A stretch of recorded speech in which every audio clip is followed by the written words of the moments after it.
Are Lawrence and Slade England's best centre combination, or is it time to try something new?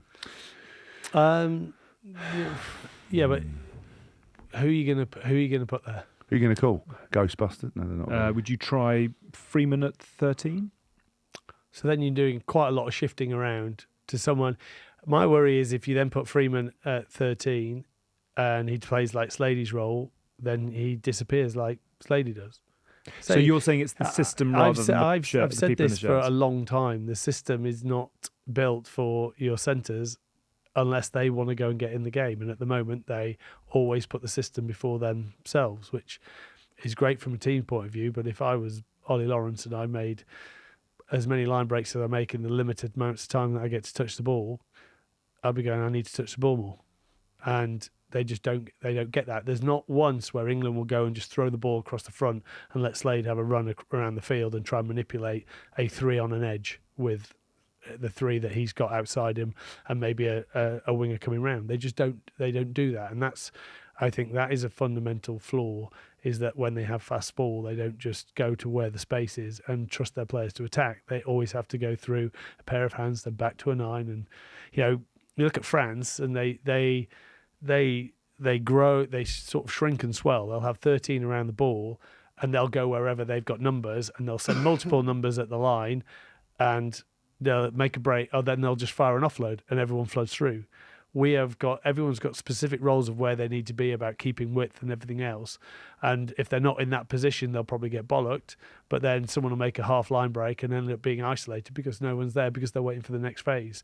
That's where the England attack has to advance, is that the shape is only there when you're off medium slow ball.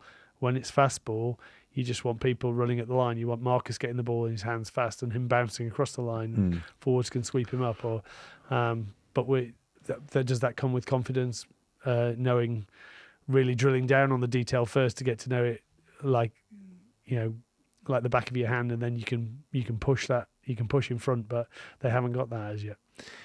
So ultimately, I don't think swapping the centres around. So you think it's system, not centres? Yeah, not people. My thing that I've thought about the last couple of weeks with Marcus and with how our attack is, a lot of it's done off Mitchell. Mitchell makes a lot of the passes. Finn doesn't even make that many. Finn Smith doesn't make that many passes. When Marcus has been at 10, he doesn't make that many passes. So that 10 role isn't as vital in terms of how we play the game. So I was like, well, and could you have Marcus at 10, Marcus come in at 12 when someone like Furbank is fit? Or I don't know how Carpenter went on the weekend for the A's. Could you have another fullback who's going to want to get in the game? A Roebuck. And then have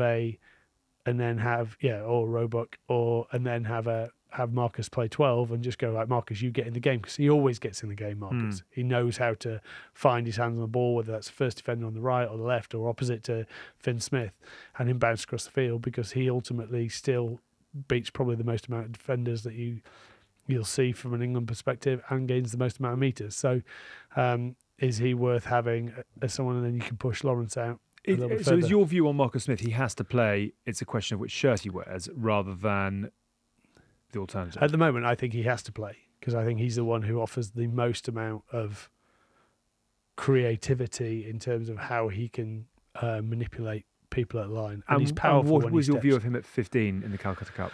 So the question we asked last week was, were they going to do a few things differently around where they kick? And they kicked it a little bit longer on him, made it not about the winger's ball. They put a few more up the middle. And that's not his job, and I don't think he did particularly well at it. So, and then by giving them the edge, which they did, I think they shifted all their positioning in terms of when they went wide was great. They went up, and then they managed to shift off, and then no one made a tackle.